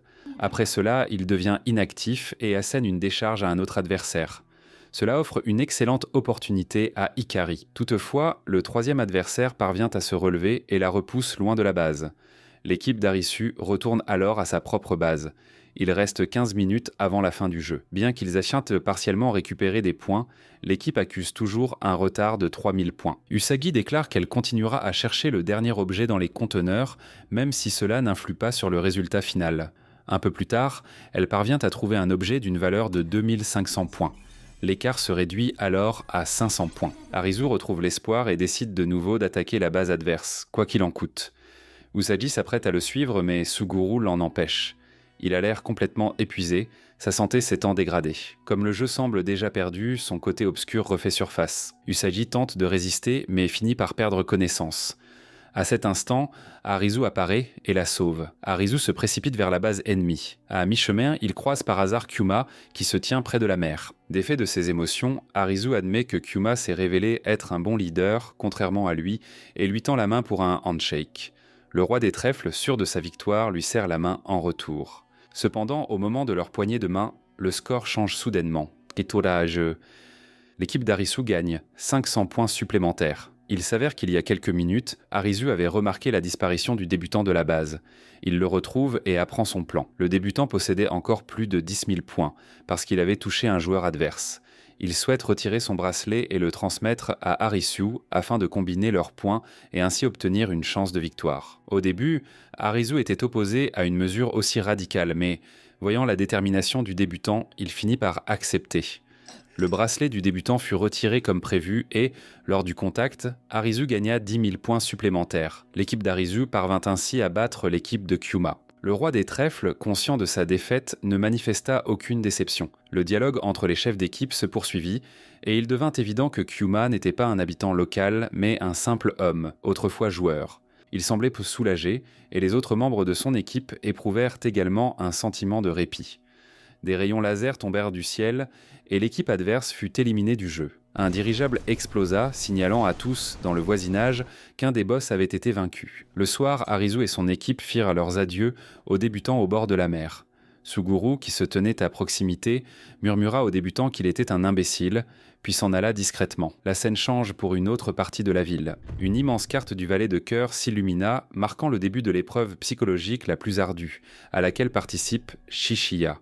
À l'entrée Tukilele Sedaan, tous les joueurs enfilèrent des concealers des colliers, dont l'arrière affichait une couleur de carte choisie aléatoirement. Le jeu s'intitule Isolement individuel. 20 personnes y participent. Chaque manche dure 1 heure, et 5 minutes avant la fin, les joueurs doivent se rendre dans leur cabine et annoncer la couleur qui leur sera révélée par un autre participant. Les couleurs sur les colliers changent à chaque manche. Pour compliquer encore la tâche, le valet de cœur lui-même se trouve parmi les joueurs. Le jeu se poursuit jusqu'à ce que le valet de cœur soit découvert ou qu'il reste le dernier participant. Il était interdit d'utiliser des miroirs ou tout autre dispositif similaire. Puisque l'épreuve pouvait se prolonger indéfiniment, les visas des participants étaient gelés et la nourriture ainsi que l'eau étaient illimitées. En somme, le jeu pouvait durer éternellement, obligeant tôt ou tard les joueurs à se trahir mutuellement. Le jeu commença. Comme personne ne pouvait voir sa propre couleur, chaque joueur avait besoin d'au moins un partenaire, bien que presque tous se rencontrassent pour la première fois et qu'il fût difficile de se faire confiance. Un gangster choisit pour partenaire un garçon frêle qu'il surnomma Unsidihi Ontwai Isetwaim et Poussin. Une jeune femme, vêtue comme Alice au pays des merveilles et prénommée Urumui, usa de son charme pour rassembler tout le monde dans une même équipe, maximisant ainsi les chances d'éviter la trahison. Son équipe ne cessait de s'agrandir et même Shishiya se joignit à eux. Au premier tour, personne n'était éliminé. Le deuxième tour débuta et les couleurs sur les colliers changèrent. Les participants durent à nouveau annoncer la couleur des autres. Le comportement du poussin déplut au gangster, car celui-ci refusait de révéler sa propre couleur. Finalement, le poussin tortard déclara que sa couleur était trèfle. Cependant, sur le collier du gangster, la couleur indiquée était carreau. Sûr de lui, le gangster entra dans la cabine et proclama d'une voix forte « Trèfle ». À l'instant suivant, il fut éliminé du jeu. La mignonne Tata était persuadée que le poussin était le valet de cœur et ordonna à son équipe de l'éliminer. La jeune femme en chemise jaune exprima immédiatement son désaccord, mais les autres préfèrent se fier à la mignonne. Lorsque le poussin, désormais sans partenaire, demanda de l'aide, la femme mignonne déclara que sa couleur était pique. Les visages de ses camarades se crispèrent légèrement, mais personne ne la corrigea, car la couleur du poussin était en réalité cœur. Finalement, le poussin fut lui aussi éliminé. Lors du tour suivant, la mignonne reprit ses intrigues en proposant d'éliminer la fille en jaune qui défendait le poussin. Le scénario se répéta. La mignonne déclara volontairement une couleur erronée pour la fille en chemise jaune et celle-ci fut éliminée. À ce stade, la femme froide de l'équipe de la mignonne devint de plus en plus anxieuse. Elle s'adressa aux étrangers pour obtenir confirmation de sa couleur, mais ces derniers la conduisirent intentionnellement en erreur et elle quitta elle aussi le jeu. Peu après, l'homme chauve et la bande la mignonne se désignèrent mutuellement des couleurs fausses, tandis que les deux autres membres de l'équipe se turent. En conséquence, l'homme chauve et la bande mignonne furent éliminés. Après plusieurs tours, parmi les 5 joueurs restants, Shishiya se retrouva le seul sans partenaire. Il ne lui restait qu'à annoncer la couleur de l'homme aux cheveux longs, espérant une réciprocité. Cependant, l'homme s'en alla simplement, puis se retourna soudainement et déclara « Command, cœur ». Shishiya comprit immédiatement qu'il avait menti. Il s'approcha d'une femme élégante qui prenait de la nourriture et annonça sa couleur, puis demanda si la sienne était trèfle. Mais la femme élégante s'en alla sans un mot. Shishiya se retrouva alors dans une situation difficile. Il ne connaissait pas sa propre couleur. Au début du compte à rebours, tous les joueurs entrèrent dans des cabines séparées. Shishiya, se basant sur les propos de la femme élégante et de l'homme aux cheveux longs, exclut les options trèfle et cœur. Le reste dépendait de son intuition. Une fois le compte à rebours terminé, un silence s'installa dans le couloir. Puis une porte métallique s'ouvrit. L'homme aux cheveux longs en sortit et se mit à rire, persuadé d'avoir gagné. Mais quelques minutes plus tard, une autre porte s'ouvrit. Shishiya sortit alors de sa cabine et dit à l'homme aux cheveux longs qu'il avait toujours soupçonné qu'il était le valet de cœur. Avant que ce dernier ne puisse se justifier, l'homme en chemise bleue et l'homme élégant sortirent également de leur cabine. Le jeu, qui aurait pu durer une éternité, se termina en une seule nuit. L'homme en chemise bleue et l'homme élégant décidèrent d'interroger l'homme aux cheveux longs afin de recueillir des informations sur le Game Master, mais leur plan échoua. le valet de cœur s'élimina lui-même du jeu. Chishiya s'en alla et le dirigeable fut détruit. Nous revenons au groupe principal. Hikari partit à la recherche de son partenaire Chishiya, laissant Arisu et Usagi ensemble. Usagi, toute positive, dit à Arisu qu'ils doivent aller chasser. Les gars chassent des lapins et, bien qu'ils n'en attrapent aucun, l'atmosphère se détend entre eux. Soudain, un coup de feu retentit et les héros découvrent un campement rempli de personnes. Parmi elles se trouve un homme vivant, qui leur parle d'une pellicule dans une voiture. Arisu et Usagi montent dans la voiture et constatent qu'il s'agit d'un studio photo. Ils visionnent ladite pellicule, les images documentées dans la vie d'un homme dans ce monde dystopique. Un jour, en ville, il rencontra Anne. La jeune femme remarqua que l'eau regorgeait de poissons et que les plantes poussaient de manière anormalement rapide, comme si les habitants de Tokyo avaient disparu non pas il y a un mois, mais depuis plusieurs dizaines d'années. Anne en conclut que le temps s'écoule différemment ici. À la fin de la vidéo, l'homme rejoint des personnes du camp qui expliquent que tous ceux qui étaient en vie avant d'entrer dans Borderland avaient vu des feux d'artifice. Mais il y a une fille qui se souvient mieux du jour du transfert, car enfant, on lui avait pratiqué une opération durant laquelle un petit trou avait été percé dans son crâne. La fille commence à raconter qu'en réalité, il ne s'agissait pas de feux d'artifice, et lorsqu'elle veut poursuivre son récit, un coup de feu retentit. C'était le roi de pique. L'enregistrement s'interrompt brusquement. Quelques minutes plus tard, le roi de pique retrouve Arisu et Usagi. Pris de panique, ils s'enfuient dans la forêt. Arisu détourne le roi de pique pour sauver Usagi, mais finalement quelqu'un abat Arisu. Lorsqu'il reprend conscience, une fille avec un arc nommée Eia se tient à ses côtés. Elle l'a abattu pour qu'il ne se promène pas sans cesse et n'attire pas l'attention du roi de pique. De plus, il s'avère que la fille ne travaille pas seule. Arisu s'enfonce dans la jungle et découvre Aguni, qui lui propose un partenariat pour éliminer le roi de pique. Plus tard, Aguni trouve un excellent emplacement pour tendre une embuscade dans la forêt, planifiant d'éliminer le roi de pique pendant la nuit. Une fois la nuit tombée, Arisu est assis près de sa tente, tremblant, arme en main. Le roi de pique arrive effectivement. Malgré de nombreux coups de feu, il se relève, probablement grâce à un gilet pare-balles. Aguni engage alors une fusillade avec le roi de pique, mais la différence d'équipement joue en sa défaveur. Aguni est blessé et perd connaissance. La fille parvient tant bien que mal à le sauver, tandis qu'une explosion de grenade projette Arisu d'une falaise. La fille se cache avec Aguni, le roi de pique conclut qu'ils se sont enfuis et s'en va. Lorsque Arisu reprend conscience le lendemain, il se retrouve à nouveau seul et n'a d'autre choix que de partir à la recherche d'Usagi. En chemin, il voit d'autres joueurs faire exploser un dirigeable, remportant ainsi la victoire sur la dame de carreau. Peu à peu, Arisu parvient jusqu'à un recoin reculé de la ville, envahi par la végétation. On montre également Anne, qui s'enfonce dans la forêt. Après plusieurs jours de marche, elle gravit une haute montagne et comprend qu'ils ne sont définitivement plus dans le Tokyo d'origine. Hikari, de son côté, ne reste pas inactive. Elle participe à une épreuve du valet de pique, rappelant un club de combat. Malgré de multiples blessures, la jeune femme en sort victorieuse. Usagi, tout en cherchant de la nourriture dans un immeuble résidentiel, rencontra un adolescent. La jeune femme lui expliqua que ses parents avaient été éliminés lors des épreuves et que son visa allait bientôt expirer. Usagi décida de l'emmener avec elle pour participer ensemble à l'épreuve de la reine de pique. Sur l'arène, elle rencontra Arisu, qui était venu ici parce qu'il savait que Usagi choisirait probablement l'épreuve de pique, étant donné qu'elle excellait dans les défis physiques. Les deux se retrouvèrent et Usagi présenta à Arisu le garçon qu'elle avait rencontré. L'épreuve du jour s'appelait échecs et maths. 16 joueurs devaient en jouer contre l'équipe d'une dame composée de 4 personnes. Dans chaque équipe se trouvait le soi-disant roi, que la dame choisissait elle-même. Dans son équipe, elle se désigna comme reine, tandis que dans l'équipe des joueurs, elle choisit le garçon qui semblait le plus faible. Ainsi, la reine et le garçon devinrent les rois de leur camp respectif. Les règles du jeu étaient les suivantes. Les équipes jouaient à tour de rôle pendant 16 manches, chacune durant 5 minutes. Pendant le tour d'une équipe, ses membres attrapent les joueurs de l'autre équipe. Si un joueur est semblé capturé, il ne peut plus bouger jusqu'à la fin du tour, et au tour suivant, il commence à jouer du côté de la dame. L'équipe qui, au final, compte le plus de joueurs remporte la partie, et les membres de l'équipe perdante sont éliminés du jeu. La seule exception était que le roi et la dame ne pouvaient maintenant pas changer de camp. Dès que tout le monde enfila son équipement, le jeu commença officiellement. L'équipe de la reine de pique était bien préparée et, dès le premier tour, captura 5 joueurs de l'équipe du garçon. Ils utilisèrent non seulement la force physique, mais aussi la pression psychologique, affirmant que ceux qui voulaient survivre devaient volontairement rejoindre leur équipe. Ainsi, presque tous les joueurs de l'équipe bleue rejoignirent à l'équipe de la reine de pique. Après 10 tours, il ne restait dans l'équipe bleue qu'Arisu, Usagi et le garçon. Mais ils ne pouvaient pas abandonner, car la défaite signifierait que le garçon serait éliminé du jeu. Avant les derniers tours, la reine déclara à son équipe qu'ils avaient déjà gagné, mais qu'il lui fallait un nombre pair de joueurs, c'est pourquoi elle voulait capturer Arisu. La dame se mit alors à chercher Arisu, ignorant complètement Usagi, montrant que cette dernière ne l'intéressait pas.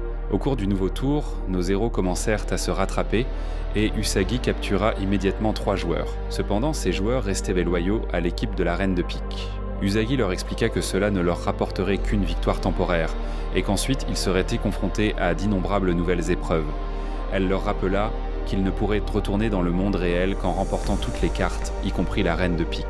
Certains joueurs commencèrent à douter, affirmant que le monde réel était plein de mensonges et de trahisons. Usagi admit qu'autrefois, elle pensait de même, mais que, malgré ses défauts, le monde réel était leur véritable foyer. Ces paroles convainquirent dans l'équipe. Le 15e tour commença. L'équipe motivée du garçon transféra tous les joueurs restants de l'équipe rouge vers l'équipe bleue, à l'exception bien sûr de la Reine de Pique. Finalement, ils remportèrent la victoire. Après l'épreuve, Arisu, souhaitant obtenir de la Reine de Pique des informations sur ce monde, ne reçut en réponse que le silence. La Reine lui conseilla simplement de passer toutes les épreuves le plus rapidement possible, afin de découvrir la vérité par lui-même. Puis donc, sous les yeux de tous, elle sauta du bâtiment et fut éliminée du jeu. Sur le chemin du retour, Arisu et Usagi discutaient de leur désir de rentrer ensemble chez eux. Soudain, ils tombèrent sur un stade en ruine. L'eau y était encore chaude et ils décidèrent de s'y baigner. Chacun profitait de son propre bassin. Tout à coup, Usagi appela Arisu depuis le bassin voisin. Arisu se précipita pour découvrir ce qui se passait. Sur le rivage, 2 éléphants apparurent. Leur aspect apaisant les détendit et les deux s'embrassèrent pour la première fois. Cependant, Arisu remarqua un squelette sous les décombres et ils décidèrent de s'éloigner. Pendant ce temps, dans la cour suprême, Chishiya participait à un jeu mathématique organisé par le roi de carreau, qui s'était révélé être le 2e joueur venu de la plage. Le jeu s'intitulait Beauté. Le nombre de joueurs était de 5. Les règles étaient les suivantes. Pendant 3 minutes, chaque participant devait choisir un nombre entre 0 et 100. La moyenne des nombres choisis par les 5 joueurs était multipliée par 0,8 et le gagnant était celui dont le nombre était le plus proche de ce chiffre. Les perdants perdaient en un point. Au premier tour, c'est le roi de carreau qui gagna. Au 2e tour, il remporta de nouveau la victoire. Ensuite, les biographies des participants furent présentées. L'homme en chemise avait autrefois travaillé à la bourse. Einstein, qui avait un tic nerveux, était mathématicien. Le roi de carreau avait été avocat dans le passé. Chishiya, comme nous le savons, était un génie tout comme Arisu. Enfin, la jeune femme était une naïve qui jouait au hasard, mais grâce à sa chance, elle remporta le 3e tour, car tous, à l'exception d'elle, avaient en choisi de petits nombres, tandis que Chishiya avait opté pour 100. Au 10e tour, Einstein et l'homme en chemise enregistrèrent chacun une perte de 9 points. Le roi de carreau perdit 4 points, la naïve perdit 6 points et Chishiya perdit 7 points. Le 10e tour fut remporté par le roi de carreau. Einstein et l'homme en chemise furent éliminés du jeu. Restant à 3, le roi de carreau ajouta de nouvelles règles. Première règle, si 2 joueurs choisissaient en fait le même nombre, ils perdaient un des points. Deuxième règle, le joueur ayant deviné le nombre final obligeait les perdants à perdre immédiatement 2 points. Chishiya réussit à deviner le nombre final et la naïve fut éliminée du jeu. Par la suite, de nouvelles règles furent instaurées. Si un joueur choisissait 0, l'autre remportait la manche en choisissant 100. Grâce à cela, Chishiya eut une chance de gagner, car autrement le roi de carreau aurait pu choisir constamment 0 et l'emporter. Nous plongeons ensuite dans un flashback du roi de carreau. Alors qu'il travaillait encore comme avocat, on lui avait chargé de gagner une affaire dont l'issue devait nuire à des innocents. Son collègue le persuada que dans ce monde, il n'existait ni égalité ni justice, et que tout était régi par l'argent et le pouvoir des riches et des influents. Le roi de carreau demanda alors à Chishiya ce qu'il ferait s'il disposait d'1 million de dollars. Chishiya répondit qu'il distribuerait cet argent aux orphelins et aux malades. Puis, un flashback de Chishiya fut montré. Il s'avère qu'autrefois, il était médecin, mais les soins hospitaliers étaient réservés avant tout aux riches. On découvre que le roi de carreau et Chishiya travaillaient dans un système identique, où la justice n'avait aucune place. Chishiya déclare ouvertement au roi de carreau qu'il a choisi le nombre 100. Désormais, le roi de carreau doit lui-même décider de la valeur de la vie de chacun. Cela rend l'épreuve complètement inéquitable et le plonge dans une crise morale. Dans un flashback du roi de carreau, on lui montre le moment où il voulait abandonner l'une des épreuves, mais fut sauvé par Takuma, ce même garçon issu de l'épreuve. On voit également un souvenir où Momoki affirme qu'elle avait elle-même décidé de se retirer du jeu afin de ne plus aider les organisateurs. Le roi de carreau confie à Chishiya qu'il lui a rappelé qui il était vraiment. Souriant, le roi de carreau s'élimine du jeu. Chishiya choisit 100, le présentateur choisit 0, et de cette façon, il remporte la victoire. Dans l'épreuve de la reine de trèfle, Hikari et Anne se rencontrèrent de manière inattendue. Ces 2 fortes participantes unirent leurs forces et, comme prévu, remportèrent l'épreuve. Un à un, les drapeaux des épreuves s'éteignirent et tombèrent, et dans le ciel ne restaient que les dirigeables du roi de pique et de la dame de cœur. Dans une ville abandonnée, Arisu rencontra soudain Shishia. Ce dernier déclara qu'il avait quelque chose d'important à lui dire, mais Suguru apparut subitement et tira sur Shishia. Conscient de sa mort imminente, Suguru proposa à Shishia un duel loyal et lui tendit un pistolet. Shishia accepta le défi. Un duel à 3 s'engagea. Suguru contre Shishia et Arisu. Suguru affirma que chacun ici était un paria, aspirant à la reconnaissance, tout en ne pensant qu'à sauver sa propre vie. Arisu, après avoir réfléchi à ces paroles, répondit que, même s'il avait été ainsi autrefois, tout avait changé désormais. Puis il baissa son fusil et sortit volontairement de sa cachette, déclarant que si Suguru voulait l'éliminer du jeu, qu'il le fasse. Ces mots touchèrent en Suguru qui refusa de presser la détente. À cet instant, Usagi apparut soudainement. La haine dans le cœur de Suguru se ralluma, mais au moment décisif, Shishia s'avança et se porta le coup à la place d'Usagi. Arisu n'eut d'autre choix que d'éliminer Suguru du jeu. Avant de partir, Shishia déclara qu'il détestait les gens prêts à se sacrifier pour autrui, mais qu'après avoir rencontré Arisu, il avait lui aussi désiré devenir ainsi. Suguru affirma qu'il était devenu ce qu'il est, non par choix, mais à cause des circonstances de son enfance, et que, à sa place, n'importe qui serait devenu pareil. Soudain, un dirigeable du roi de pique apparut au-dessus des héros. D'autres personnes accoururent, parmi lesquelles Anne et Ikari. Les 4 se réunirent de nouveau, et leur objectif principal devint l'élimination du roi de pique. Ensuite, le roi de pique fit son entrée. Dans le désordre, un jeune homme quelconque conduisant une voiture renversa accidentellement le roi de pique, mais cela ne l'arrêta pas. Il sortit des décombres en flammes, retira son manteau et son masque. Soudain, une flèche parvint dans sa main. Pour la bataille temps finale, Heiya et Aguni se joignirent à lui. Dans leur refuge, Aguni compta les munitions restantes et rappela à tous d'en économiser. Hikari sort une bombe au kérosène faite maison que Shishia lui avait donnée autrefois. Arisu élabore alors un plan. Il remarque en face de la rue une pharmacie et décide que si on la remplit de fumée aérosol, l'effet de la bombe au kérosène serait considérablement renforcé. Cependant, quelqu'un doit attirer le roi de pique à l'intérieur. Aguni se porte volontaire pour servir d'appât, mais Usagi estime que les chances de succès sont trop faibles pour une seule personne. Elle propose que tous les joueurs agissent ensemble. Le groupe se met donc au travail. Tandis que tous distraitent le roi, Arisu remplit la pièce de gaz. Pendant la bagarre, l'équipe oblige même le boss à retirer son gilet pare-balles. Au début, leur combat semble assez réussi. Mais les compétences de combat du roi de pique s'avèrent supérieures. Heiya, qui protège Aguni, est éliminé du jeu, suivi d'Anne.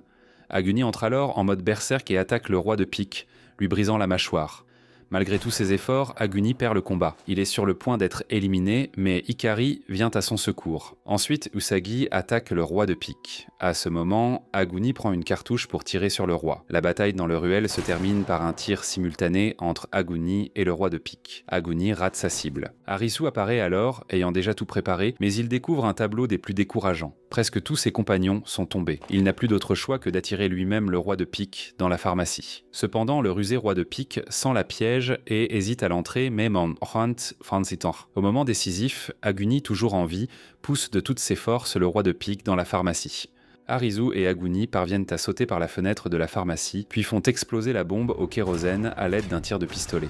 Lorsque tout se calme, Aguni sort des décombres et s'approche du roi de pique, éliminant définitivement le plus puissant des méchants du jeu. L'épreuve avec le roi de pique est enfin terminée. Aguni tente ensuite de s'éliminer lui-même, mais un fantôme de son ami, le chapelier, apparaît et lui demande de prendre soin de lui. Il ne reste plus qu'une dernière épreuve, celle de la reine de cœur. La voix du système annonce que la finale débutera bientôt. Arisu et Usagi se dirigent lentement vers le terrain de jeu pour s'enregistrer. Soudain, la reine de cœur se révèle être Mira. Elle annonce que l'épreuve s'intitule Marteau-Ball. 3 personnes se tiennent sur une pelouse artificielle sur le toit, entourées d'un décor somptueux. Mira lance le premier tour. La finale se révèle être une partie de croquet, rappelant un peu le golf. Arisu observe comment la reine de cœur joue le premier tour et finit par comprendre les règles. Cela s'avère plus simple qu'il ne l'avait imaginé. Mira remporte la première manche. Arisu en déduit que Mira étire volontairement l'épreuve car Usagi se détériore de plus en plus. Au second tour, Arisu gagne. Mira déclare qu'elle est fatiguée et invite tout le monde à prendre le thé, expliquant que selon les convenances, un thé est une partie intégrante de l'épreuve, bien qu'Arisu ait insisté pour continuer le jeu. Pendant le thé, Arisu tente de savoir s'ils retourneront dans le monde réel à la fin du jeu. Mira lui répond qu'il découvrira tout à la fin. Arisu suppose alors que Mira ne sait rien du véritable monde. Mira affirme le contraire et décide de leur révéler la vérité sur ce jeu. Elle explique que l'humanité a fait un grand pas en avant et que la réalité virtuelle avec ses avatars est devenue une partie intégrante de la vie des gens. Selon elle, Arisu, Usagi, tous leurs amis et les autres joueurs se trouvent désormais dans une réalité virtuelle. L'immersion est si profonde qu'ils ne se souviennent même plus comment ils sont arrivés ici. Mira précise que les gens ont perdu tout intérêt pour la vie et ont commencé à créer ce genre de jeu pour se divertir. Elle affirme également qu'elle est elle-même l'administratrice du système. Mais dès la seconde suivante, Mira éclate de rire, déclarant que tout ce qu'elle vient de raconter n'est que son invention. Puis elle propose une nouvelle vérité. Tout ceci est l'œuvre d'extraterrestres qui, il y a plusieurs dizaines d'années, sont arrivés sur Terre, ont effacé la mémoire des hommes et les ont forcés à participer à ces jeux pour leurs expériences. Cependant, Mira recommence à rire, affirmant que même cette version est fausse. Elle se tourne alors vers Arisu et lui dit « Choisis n'importe quelle version ». Arisu comprend alors que la jeune femme ne connaît en réalité pas la vérité. Mira mentionne qu'il est impossible de sortir de ce monde et commence à parler de ses amis éliminés, ceux qu'Arisu chérissait le plus. Elle avoue qu'elle est la créatrice du jeu de la 7 de cœur dans le but de les séparer. Arisu, submergé par la haine, saisit une arme et vise Mira, prêt à l'éliminer, mais Usagi l'arrête. Au dernier moment, Arisu parvient à garder son sang-froid, conscient que s'il élimine la reine de cœur maintenant, les 3 manches du marteau-bol ne se termineront jamais. Arisu exige la vérité en demandant si ce monde est réel ou virtuel. Finalement, Mira répond sincèrement que tout cela n'est que l'imagination d'Arisu. Elle ajoute qu'en réalité, le monde du jeu est entièrement conçu par Arisu. Mira affirme être sa médecin traitante, sa psychiatre, et que, malgré son oubli, il est en train de suivre une thérapie. Usagi tente de raisonner Arisu en insistant sur le fait qu'elle ait créé les biens réels. Mira poursuit en racontant que le jour où les amis d'Arisu furent tués dans un accident de la route, le choc lui fit perdre la mémoire. C'est à ce moment précis qu'Arisu se réveilla dans un hôpital psychiatrique et se rappela le jour où lui et ses amis se retrouvèrent à un carrefour de Tokyo. Karube et Shota furent effectivement percutés par une voiture. À l'hôpital, Arisu vit Usagi, qui se révéla être également patiente dans ce même établissement. Mira sortit 2 comprimés et ordonna à Arisu de les avaler, mais Usagi renversa un verre contenant les pilules sur le sol. À première vue, on pourrait penser que toute la série est la fantaisie du héros d'un hôpital psychiatrique, mais cette version s'avéra également fausse. La scène revient sur le toit. Usagi perd connaissance. Arisu saisit la main de la jeune femme et lui dit qu'il ne veut pas la perdre. Mira, en voyant cela, laisse échapper une larme et soigne Usagi. Puis, elle propose de clore le jeu de croquet. Arisu remporte le 3e tour. En félicitant Arisu pour sa victoire, la reine de cœur annonce qu'il découvrira bientôt toute la vérité, puis quitte immédiatement le jeu. Un feu d'artifice se déclenche dans le ciel en l'honneur de leur victoire. La voix annonce que tous les joueurs survivants ont le choix, devenir citoyens de Borderland ou refuser. Arisu opte pour le refus. À l'instant suivant, il est transporté dans le présent et nous voyons le début de la première série. Outre la trinité d'amis, se trouvent ici Usagi, Chishiya, Hikari, Aguni et tous les autres. Karube, comme dans la première série, prend Arisu sur ses épaules et l'accompagne directement au centre du passage piéton, tandis que Shota les filme avec son téléphone. En voyant les policiers, les 3 s'enfuient enfin dans le métro. Et à cet instant, quelque chose ressemblant à une comète apparaît soudain dans le ciel et une partie de la ville est balayée. Voici la véritable vérité. Il s'avère qu'un météorite était tombé sur Tokyo. Lorsque Arisu reprend connaissance à l'hôpital, son frère cadet lui raconte que le cœur d'Arisu s'est arrêté pendant 1 minute lors du sauvetage. Il explique que durant cette minute, Arisu est entré dans Borderland. Arisu avait l'impression d'avoir passé plusieurs mois dans un autre monde, alors qu'en réalité, seule 1 minute s'était écoulée. À l'hôpital, Arisu retrouve Usagi. Il sent immédiatement qu'il la connaît. Il s'approche d'elle et l'invite à se promener. Usagi pense d'abord que le garçon essaie de la draguer, mais elle finit par lui faire comprendre qu'elle n'est pas opposée à cette idée